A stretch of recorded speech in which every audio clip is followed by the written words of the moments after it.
Dalam hembusan angin sejarah yang penuh hikmah, Allah Subhanahu wa Ta'ala mengutus seorang hambanya yang mulia, Nabi Yunus alaihi salam, ke sebuah kampung bernama Ninawa yang terletak di negeri Mausyil yang subur. Dengan hati yang penuh keimanan, beliau menyampaikan seruan suci kepada penduduk kampung itu. Berimanlah kepada Allah Azza wa Jalla, Tuhan yang maha mulia dan maha perkasa. Namun, sayang sekali, kaumnya menolak seruan itu dengan dusta dan pemberontakan yang keras, membangkang terhadap petunjuk yang dibawa oleh utusannya yang terhormat.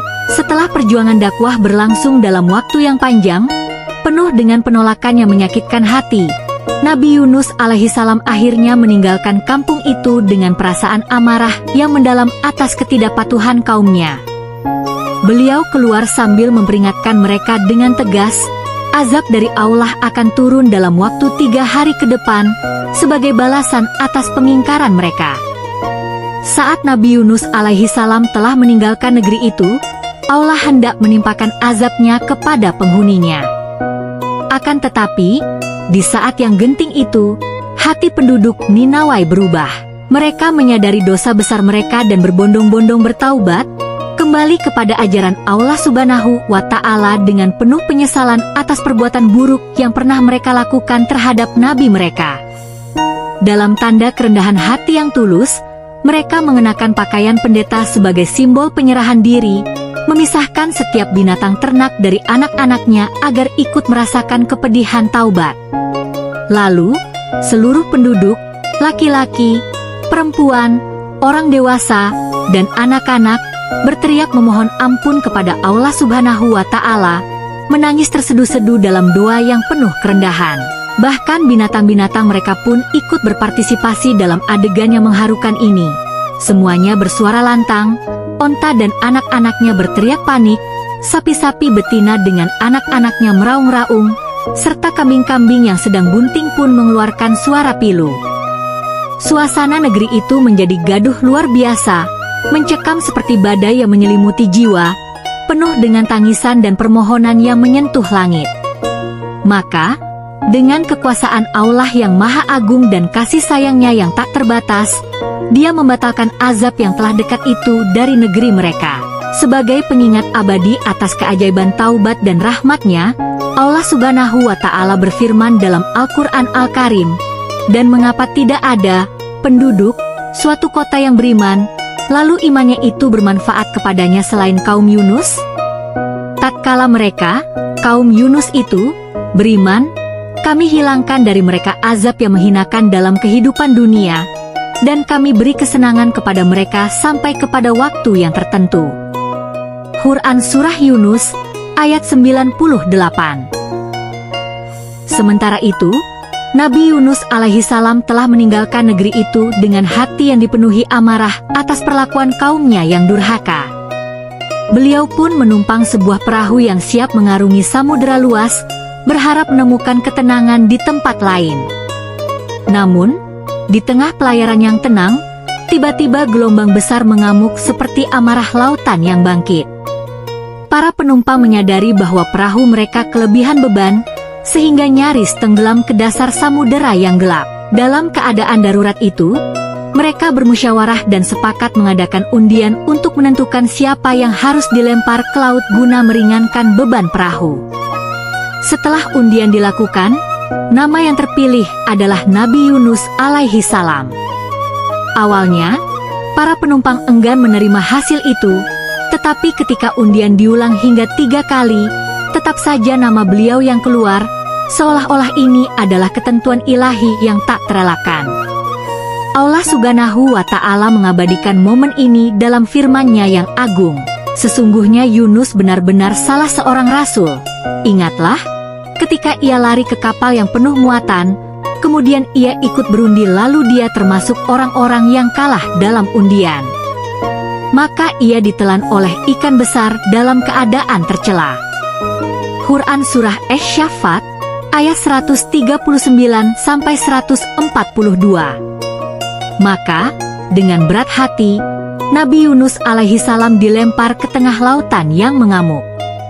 Tak lama kemudian, seekor ikan hiu raksasa yang dahsyat memangsanya. Namun, Atas perintah Allah Subhanahu wa Ta'ala, ikan itu tidak menyentuh daging maupun tulang beliau, sehingga Nabi Yunus alaihissalam tetap selamat di dalam perutnya yang gelap dan lembab, mengikuti perjalanan ikan itu kemanapun ia berenang di dasar samudera. Pada awalnya, Nabi Yunus alaihissalam mengira bahwa kematian telah menjemputnya. Tetapi ketika kesadarannya pulih dan beliau mampu menggerakkan anggota tubuhnya, barulah beliau menyadari bahwa nyawanya masih terjaga oleh kuasa Allah. Segera pula beliau sujud syukur kepada Allah Subhanahu wa Ta'ala, sambil berbisik dalam hati, "Wahai Tuhanku, aku bersujud di tempat yang belum pernah disentuh sujud seorang pun hamba-Mu kepadamu." Para ulama berbeda pendapat mengenai berapa lama Nabi Yunus alaihissalam berada di perut ikan hiu itu. Ada yang berpendapat 3 hari, ada pula yang menyebut seminggu, dan sebagian lagi 40 hari. Wallahu alam bisyawab. Di dalam perut ikan hiu yang mengembara di samudera yang dalam dan tak bertepi, Nabi Yunus alaihissalam mendengar suara berdesis yang aneh. Dalam kebingungan hatinya, beliau bertanya-tanya, "Suara apa gerangan itu?" Maka Allah Subhanahu wa Ta'ala mewahyukan kepadanya bahwa desisan itu adalah suara tasbih dari seluruh makhluk laut yang memujinya tanpa henti. Terinspirasi oleh wahyu itu, Nabi Yunus alaihissalam pun bertasbih dengan penuh khusyuk di dalam perut ikan, membaca doa yang menjadi penyelamat. La ilaha illa anta subhanaka inni kuntu minas syalimin. Allah Subhanahu wa Ta'ala menceritakan keajaiban ini dalam firman-Nya yang mulia. Dan ingatlah kisah Zunnun Yunus ketika ia pergi dalam keadaan marah, lalu ia menyangka bahwa kami tidak akan mempersempitnya, menyulitkannya. Maka ia menyeru dalam keadaan yang sangat gelap, bahwa tidak ada Tuhan selain Engkau. Maha suci Engkau, sungguh aku adalah termasuk orang-orang yang zalim. Quran Surah Al-Anbiya, ayat 87. Suara tasbih Nabi Yunus alaihissalam yang lemah itu terdengar oleh para malaikat di langit. Mereka pun bertanya dengan kagum, "Wahai Tuhan kami mendengar suara yang sangat lemah dari sebuah tempat yang asing di bumi." Allah Subhanahu wa Ta'ala menjawab, "Itu adalah tasbih hambaku, Yunus alaihissalam. Dia sempat bermaksiat kepadaku, lalu aku tawan di perut ikan hiu di dasar laut yang dalam." Para malaikat itu terkejut, "Hamba yang saleh, yang setiap hari amalnya diangkat kepadamu?" Allah menegaskan, "Ya." Maka, dengan penuh belas kasih, para malaikat memohon syafaat kepada Allah agar membebaskannya. Atas rahmatnya yang luas, Allah memerintahkan ikan hiu itu untuk memuntahkan Nabi Yunus alaihissalam ke pantai yang aman. Allah Subhanahu wa Ta'ala berfirman, "Maka kami telah memperkenankan doanya dan menyelamatkannya daripada kedukaan. Demikianlah kami selamatkan orang-orang yang beriman." Quran Surah Al-Anbiya, ayat 88. Tak hanya itu, Allah Subhanahu wa Ta'ala juga berfirman, "Kemudian kami lemparkan dia ke daerah yang tandus, sedang ia dalam keadaan sakit."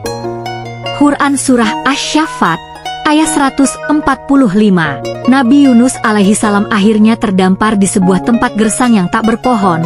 Tubuhnya lemah tak berdaya, bagaikan bayi yang baru lahir dari rahim ibunya, penuh kelelahan dan kesakitan. Dalam kemurahannya yang tak terkira, Allah Subhanahu wa Ta'ala menumbuhkan sebuah pohon sejenis labu yang rindang untuk melindunginya dari terik matahari yang membakar. Sebagaimana firman-Nya, "Dan kami tumbuhkan untuk dia sebatang pohon dari jenis labu." Quran Surah Asy-Syaffat ayat 146. Abu Hurairah radhiyallahu anhu meriwayatkan bahwa selain itu, Allah menyediakan seekor kambing liar baginya, dari mana beliau dapat memerah susu segar untuk diminum setiap pagi dan sore, memulihkan kekuatannya secara bertahap. Demikianlah Allah Subhanahu wa Ta'ala memenuhi doa hambanya yang ikhlas dan mengangkat segala duka serta nestapanya. Quran Surah Al-Anbiya, ayat 88. Karena keistimewaannya, Beberapa riwayat menyebutkan bahwa doa Nabi Yunus alaihi salam merupakan salah satu doa mustajabah yang pasti terkabul. Rasulullah Shallallahu alaihi wasallam bersabda, "Siapa yang berdoa dengan doa Nabi Yunus alaihi salam akan dikabulkan." Allah Subhanahu wa Ta'ala menegaskan keagungan beliau dalam firman-Nya, "Sesungguhnya Yunus benar-benar salah seorang rasul." Quran Surah Asy-Syaffat ayat 139. Beliau juga disebutkan dalam kelompok para nabi yang mulia dalam dua surat suci, An-Nisa dan Al-An'am, sebagai penghormatan yang abadi. Rasulullah Shallallahu alaihi wasallam bersabda dengan penuh tawadhu, "Tidak layak seseorang berkata, 'Aku lebih baik dari Yunus bin Matta alaihi salam.'" Hal ini mencerminkan sikap rendah hati Rasulullah Shallallahu alaihi wasallam terhadap saudara sesama nabi. Semoga shalawat dan salam senantiasa tercurah limpah kepada semua para nabi dan rasul yang mulia. Amin ya rabbal alamin.